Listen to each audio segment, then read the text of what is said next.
全てを忘れて人のまま生きていけばいいのに。なぜそこまで。私にとってテレサは全てだった。一度失ったはずの性も言葉も生きる喜びさえも、私はテレサから全てを与えられた。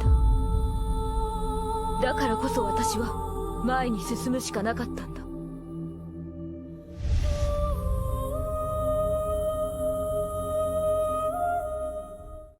So there is a horrible race of monsters mercilessly slaughtering people from town to town as it travels. They're called Yoma.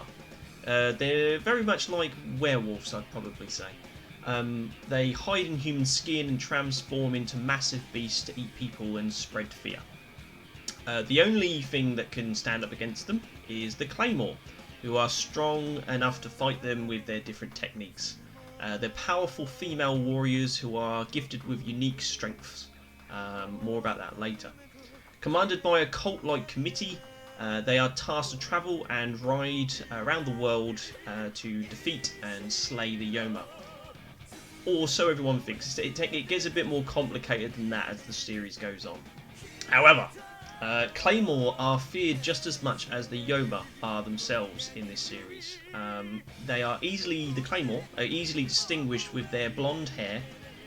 They're females, always, and have silver eyes. The people fear them though, because what gives them this strength, this power to fight them and be amazing warriors, is the very blood of the monsters they are slaying. And should they go too far by channeling this power and use it too much, they too can turn into the things they're trying to fight, the Yoma. They become monsters themselves. We follow in this anime the character of Claire, as she discovers the secrets of this committee that she is serving and the other female weapons that they use. It's best to know as little about Claire as I possibly can, so I won't go into too much into that, because that's the purpose of the anime, is that you find out about Claire as the episodes go on. It builds layers episode by episode. Every 5 episodes they tend to give you a little bit more depth to Claire as a character and the world around her, which drip feeds it really, really nicely. And it changes your beliefs about what was already established about Claymores, about Claire, her relationship with other Claymores, and that kind of stuff. So it's really, really good. It truly is one of those series where when the action slows down, that's when it grabs you a little bit more. It gives you a little bit more knowledge about what's happening, those WTF moments where you find out more about what's going on around you, the forces that are happening around you, and it because of that way it's set up, it forces you into the next episode. So it's one of those animes that you can watch in a weekend, and you tend to sit there and go, yeah, I'm done. And then they'll sprinkle something at the end of the episode, and you just went, oh God, go on then, I'll put another one on. And then every 5 episodes they'll do that over and over again. So it's the good's kind of addictive. Action is bloody. It's quite a gory and cringe-worthy anime, so viewer discretion if you're against those kind of things. And it has a Naruto kind of style approach to it. With each Claymore warrior, they have a unique ability that you are curious about. So every time they introduce a new character, there's something unique about that character, some new ability that they can do and no one else can. And that's what grabs you about finding out about the new characters. It allows you to find, it teases you with what makes them unique, what makes them stronger, more powerful than the rest.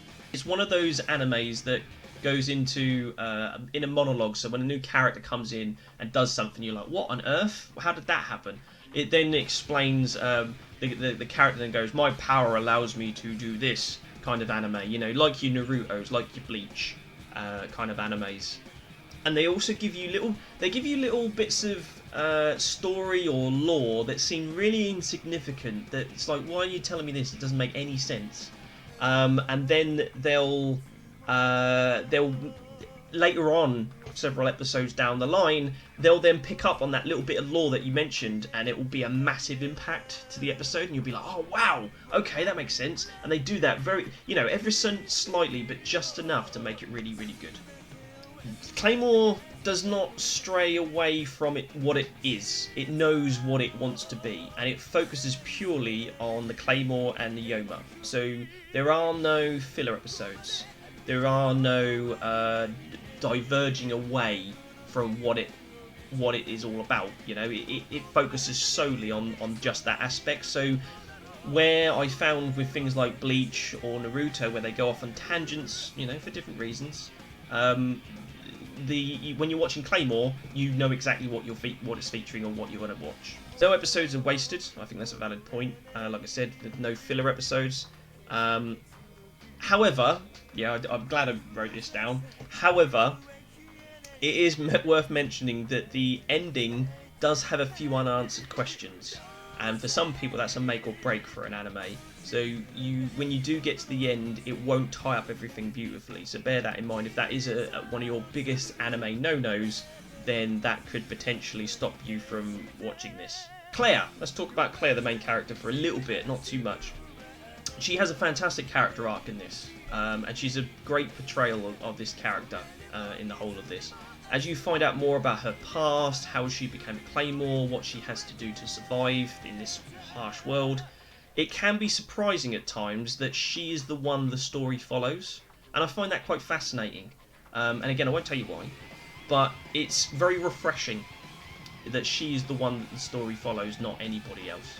On the flip side of that though, Rocky is a character who gets a lot of screen time and can be slightly annoying at times because of this, but he's there to be the anchor to keep Claire human and not stray too far to the monster side. But he does it quite a lot, and it can be quite jarring how they portray him as a character, and it doesn't really go anywhere. So when you watch the anime, it doesn't really sort of end with his character arc becoming of anything, and you kind of think, well, that's a bit of a wasted character. However, from what I hear from people who have read the manga, and maybe Ash, you can confirm this, in the manga he actually becomes a much better character, and all of the story elements that the anime starts to tell comes to fruition in the manga. So yeah, you might want to, if you want to know more about Claymore and how it goes on, you might want to watch read the manga to find out all this, but be prepared that they will give a lot of screen time to a character called Rocky, and you'll be like, why?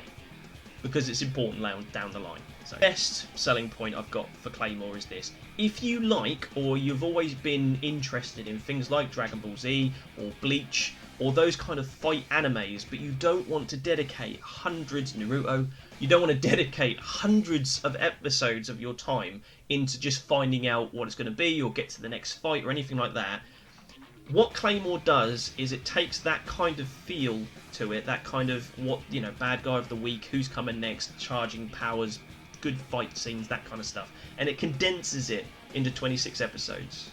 So you won't need to spend hours of your time watching hundreds of episodes to get to the good bits or bypass the filler or anything else. You still get that kind of feel, that fighter type anime feel in a condensed episode nature. So yeah, I think that works really well with Claymore.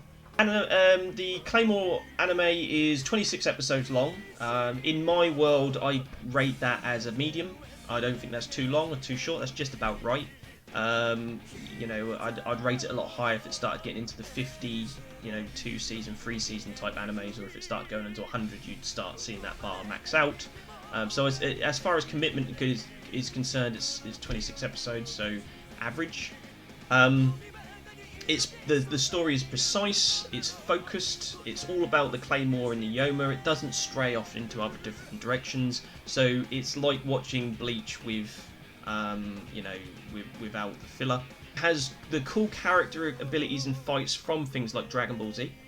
And if you love that kind of Dragon Ball Z, Bleach, Naruto style, but you haven't got time to watch all the episodes or go through the runtime, then I do think this is a great anime alternative for you. As far as the pace goes, I don't think there's a bad episode I came across as I was watching it again, to be honest. It is very formulaic, But that's okay sometimes. At least you don't ever... I find with formulaic episodes, you don't ever get a bad one. You might not get necessarily a great one, but you don't drop into that whole kind of, that's one episode I would have taken out of the series, you know?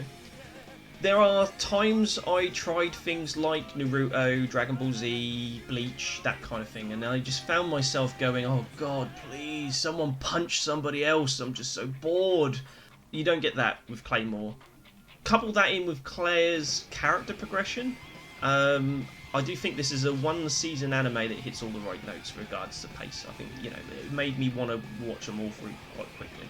I watched this at a time when I tried to get into Bleach and I tried to get into Naruto and I really couldn't. And then Claymore came along and they go, oh, see, I do like this genre. It's just it doesn't waste my time and it gets to the point. And when I was watching Bleach at that time where it starts going into transdimensional doors, and then it started that story and then it stopped it because they got more manga, and then they went back to the manga stories and carried on. It was just so jarring and everything else. And I know there's things online where you can go and get the best episodes and miss out the filler and the unnecessary stuff, but you know, if it's there and it's meant to be watched, it's meant to be watched. So yeah, I found Claymore really interesting. So I felt the animation was a unique look. It does have this purple tint over it a lot of the time, to give it more of a mystical feel. And at a glance, I can also see why you would say, well, all the characters look the same. Especially the Yoma.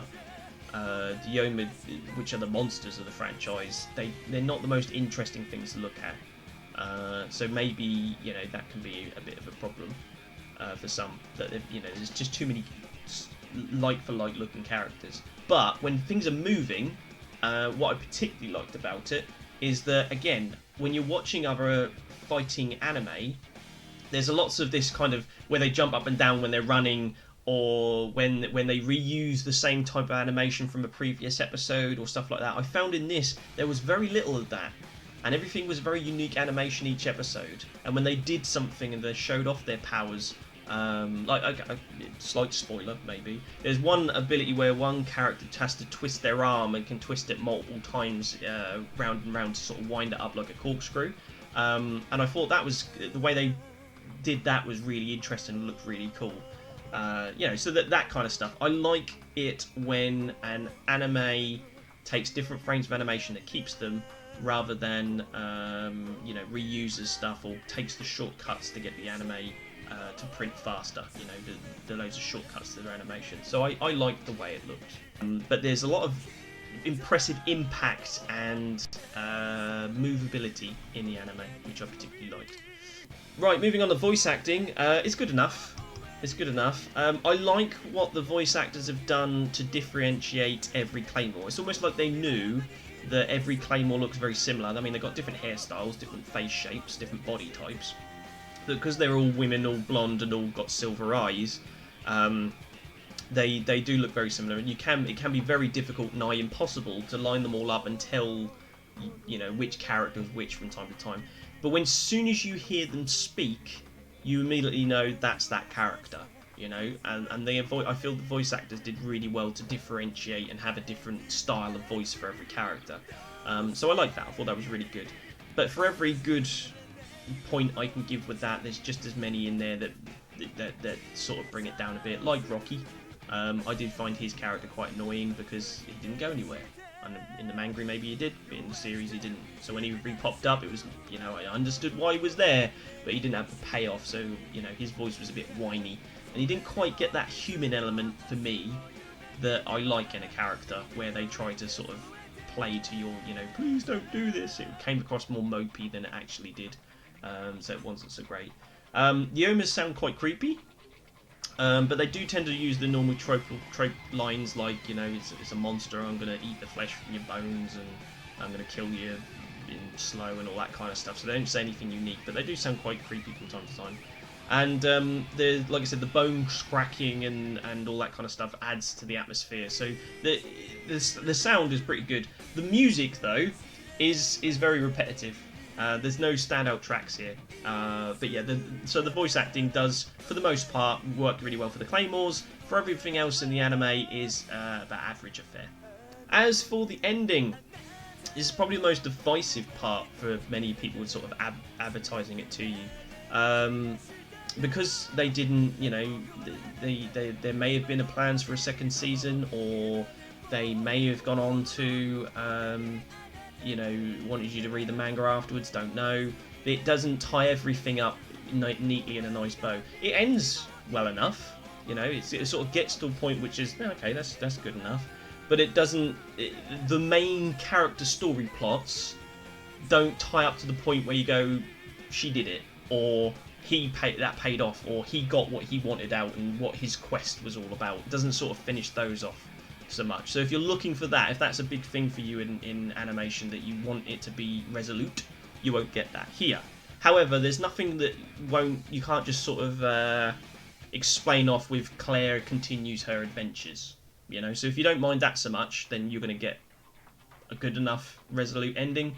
But if you want it to be and they lived happily ever after, you're not going to get that.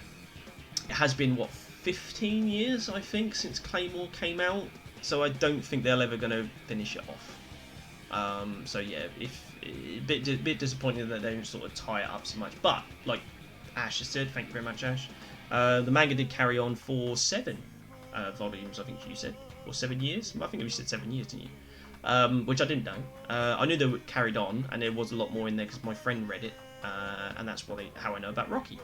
But that's probably how if you love Claymore, if you watch all 26 episodes and you go, well, that's a bit lame, then the manga will help you get to your resolute ending. But I don't think it's a deal breaker for everybody else. 9, 8, 7,